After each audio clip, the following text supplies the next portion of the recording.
Hello, my name is Gabrielle Marthone, and I would like to introduce an important African-American woman to you, Ella Baker.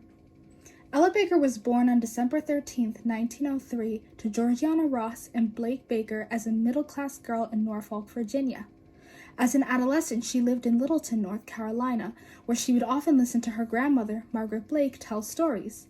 These stories encompassed her life as a slave in Halifax County, North Carolina. As a young woman, Ella Baker strived to accomplish more with her life than the average woman at the time. She often enjoyed attending school and playing sports, rather than remaining inside with many other women. In terms of academic performance, Ella Baker was very skilled and worked extremely hard to improve her knowledge while studying at Shaw University in Raleigh, North Carolina.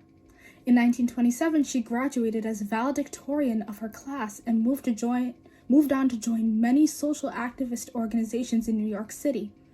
The organizations she joined fought for the rights of people of color and women in the United States.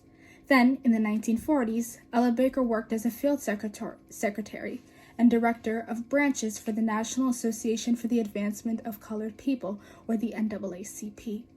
After resigning from her position, she continued to work alongside the NAACP to desegregate public schools in New York City. In 1957, Ella Baker organized the Southern Christian Leadership Conference, or the SCLC, alongside Martin Luther King Jr.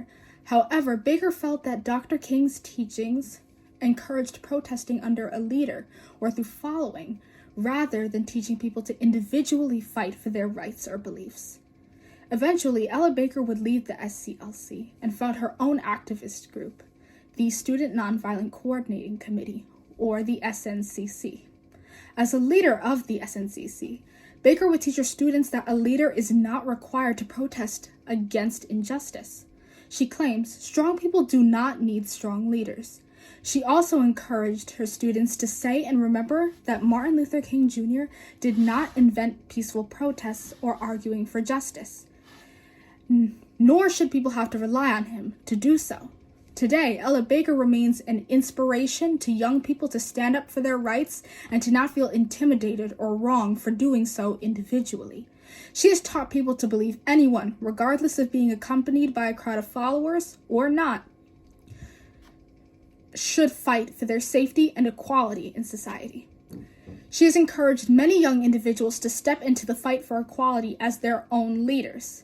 This is why today Ella Baker deserves better recognition and attention from Americans, especially young people. At the time and currently, many people only associate the organization of the SCLC with Martin Luther King Jr. and do not give a thought about Ella Baker's major contributions to it. Now, Ella Baker deserves a monument for her contributions to the civil rights movement and her encouragement of young people to stand up for their rights. Her determination and thoughtfulness should not go unnoticed in society today. Thank you.